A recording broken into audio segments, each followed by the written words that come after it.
Before beginning assembly of your office chair, make sure you have all your parts and hardware.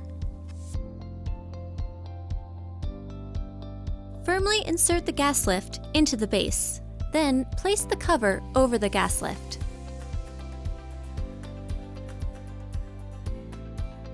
Place your backrest and seat cushion face down as shown here. Then, place your arm frame with the armrest facing downwards on top. Pull the seat cushion and backrest into the upright position.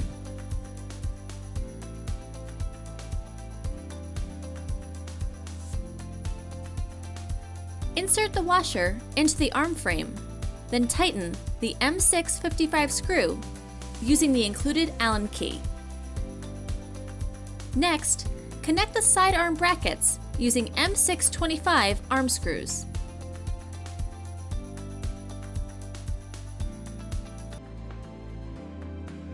Attach the backrest to the seat with the included M630 back bar screws. Firmly place your seat onto the gas lift.